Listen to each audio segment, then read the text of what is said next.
As you come up to 10, that is their God. That is 10. That is the hermaphrodite. But if you stop at 9 and you skip to 11, skipping God, then you are a Luciferian. Because 11 is the number of the magician. It's the one step above. Once you have accomplished the tree of life, you are now the magician. You are one above 10. But they're doing it by skipping God. That's the symbolism of 9/11.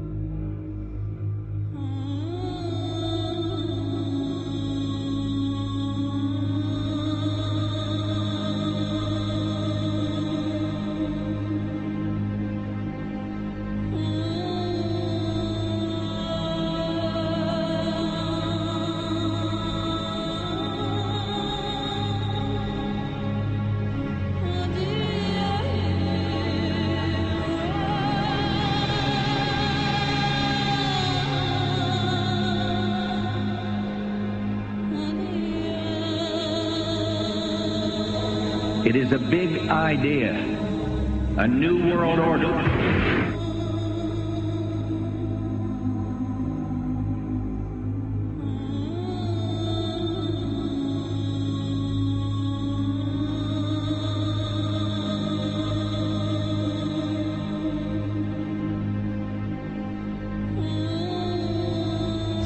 A lot of silence. We were supposed to kill two birds with one stone.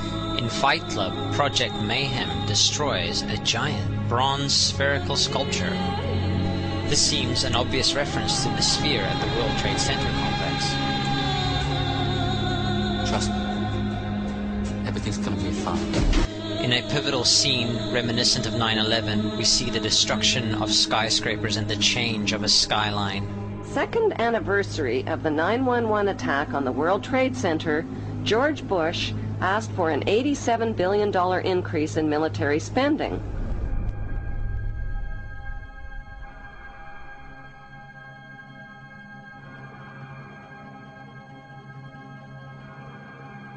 In 1904, Crowley would receive the Book of the Law soon after meditating in the King's Chamber of the Great Pyramid. He claimed he had been contacted by a being called Aiwass. Crowley would also use this symbol in his work. Some of its meanings are said to include a reference to the number 77 in Hebrew and a connection to the god Pan. Crowley made this drawing of a non-human intelligence he saw during a ritual. Synchronous 23 has made the connection between Aiwass and the Wizard of Oz, and has further pointed out the similarities between Crowley's grey alien-like drawing and the depiction of the projection of the Wizard of Oz in the film version. The much overlooked theory has been put forward on the internet that when we are looking at George W. Bush, we are actually seeing Aleister Crowley's grandson. I have suggested that this video footage of George W. Bush reading The Pet Goat, coinciding with the start of the 9/11 mega ritual, is in fact a dedication of the 9/11 mega ritual to the great god Pan by Aleister Crowley's grandson.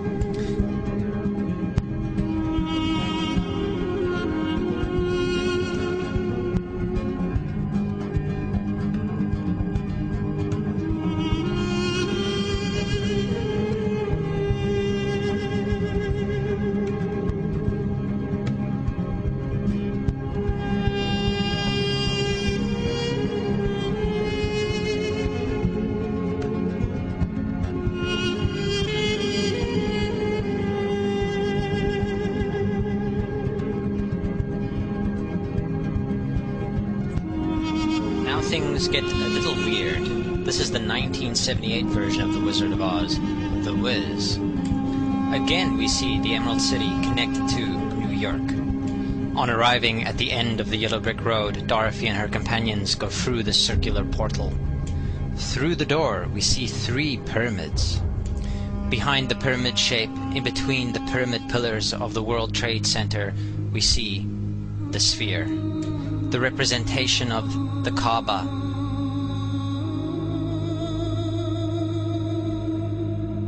The inhabitants of Oz dance around the sphere in ritualistic fashion. Fashioned in giant letters over the dome of the sphere, we see the word Oz. Oz, symbols of Pan and Aiwass, seen smack at the heart where the new Aeon was ushered in, and where the Stargate was opened.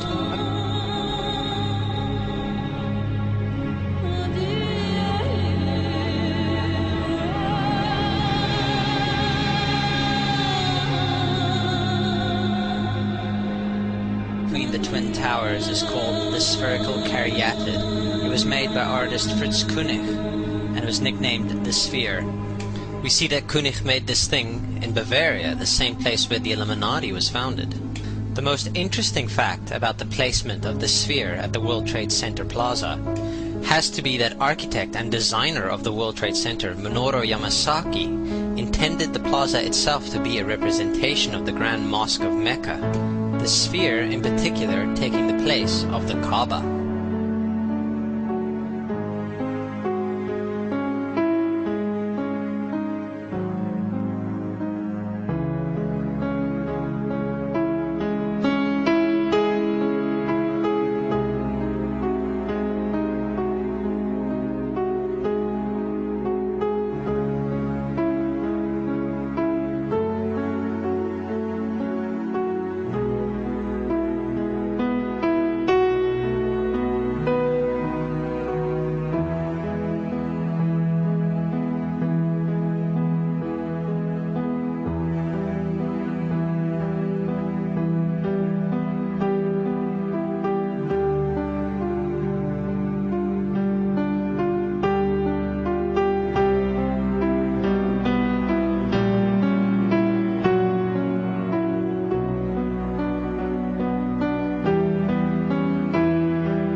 So, my friends, it's time you start placing your faith and your dedication to the one and only God, the everlasting creator of everything on earth and in the universe.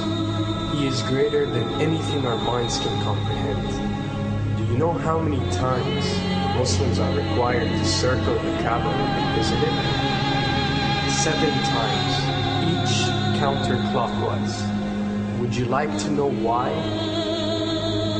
You see, what binds us as humans to this life and to this dimension and to this earth is the limits of time and space.